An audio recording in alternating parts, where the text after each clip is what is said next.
Hello everybody, I am coming back at you to talk to you about hydration. Now this is something very new to me. I have been doing a ton of research on it and I found some really awesome things that I feel like you have to know. So when you're looking at hydration, I did not realize that there was a difference between hydration and moisturizing. Okay, moisture and hydration, two different things. Now you need to hydrate your skin prior to moisturizing it. And hydration actually needs to have an outer barrier, like it needs to have a moisture barrier on top to seal and lock it in. So let me talk to you about hydration. Now, one of the key ingredients with hydration is sodium hyaluronate. Okay? Now, sodium hyaluronate is a huge hydration powerhouse. Okay, that's how I'm going to put it. Now, it basically is an ingredient that holds and retains water within your skin. Now, you know that our body is made up of mostly water, and a lot of the time when we get dehydrated, our skin gets dry, and it kind of provides a, what's it called? Like a roller effect, right? If our skin is not getting taken care of, a lot of other issues will arise. So, sodium hyaluronate is a hydration powerhouse that basically gives your skin the added goodies inside. Now, another ingredient that actually does a similar thing is called glycerin. You're probably used to hearing that a lot.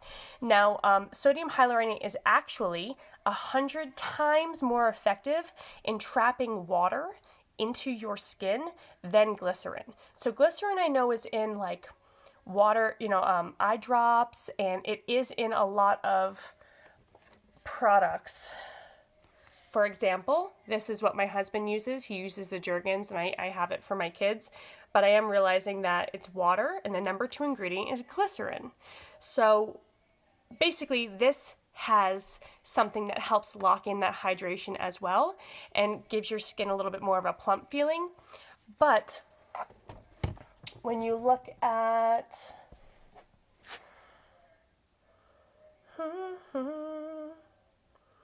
I'm looking to see because I actually, sodium hyaluronate is in our Shea Body Butter. So there's different ingredients that have different types of things. So let me tell you a little bit more about sodium hyaluronate. Basically, it helps penetrate the skin at a deeper level to get under that first layer because as you know, your dermis and you have different layers of skin.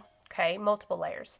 And basically, it's a water reservoir that helps regulate that moisture and hydration in your skin. So when you add the sodium hyaluronate, when you add the hydration into your skin, it actually helps with your moisture barrier as well and gives you a little bit of a plump feeling. So if you've ever used an ingredient that has it, let me know. Tell me what lotion, what you use currently, and what is that number 1, 2, 3 ingredient? Is it glycerin? Because that is a hydration product, okay? So that's kind of what I want to focus on today. Now, a lot of the time I hear, well, I have more oily skin, I don't need hydration. And that's actually where it's not correct. That's actually not true. If your skin is super oily, a lot of the time it's because it's not getting the hydration and not getting the moisture that your skin actually needs. So it's overproducing oil to compensate for that. And so a lot of the time I hear, my skin's oily or my skin's dry. I only need to do that if I have certain types of skin. And I've actually been doing so much skin research lately that I'm like, my mind is completely blown.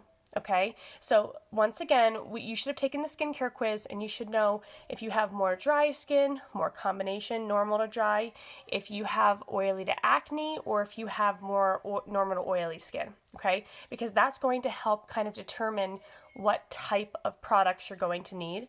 But sodium hyaluronate is literally for everyone, okay?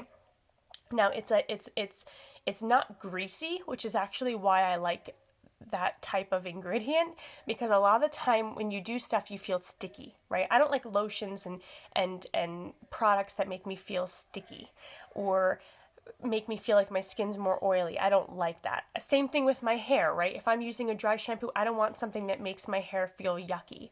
That's how we feel about our skin.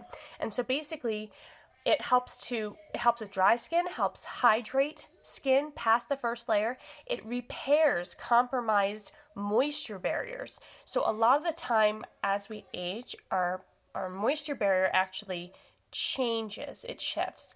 So if you guys have ever heard this before, at the age of 20, you start losing collagen in your skin. And hydration is actually similar. Your moisture barrier will, by the age of 26, it starts to decline. So you typically naturally produce sodium hyaluronate in your skin, just like you produce collagen, just like you produce all of these other natural things.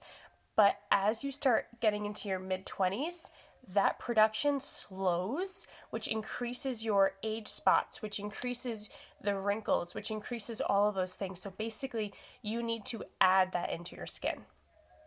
All right, so you want to look for products that have sodium hyaluronate. I actually have done some research and realized that a lot of dermatologists use this as well.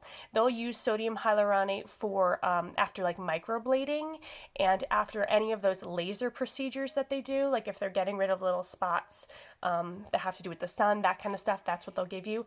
Also, they do sodium hyaluronate injections into knees if you have arthritis. So that's like the medical side of things, which I thought was really cool because, I mean, if it does all those things and helps prevent those types of scar things on the medical side, then that's kind of a neat thing for me to put on my face just to kind of like calm it down.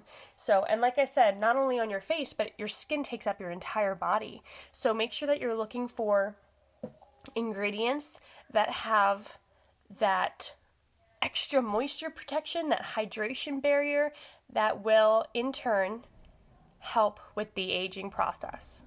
All right, so I hope you guys learned a lot.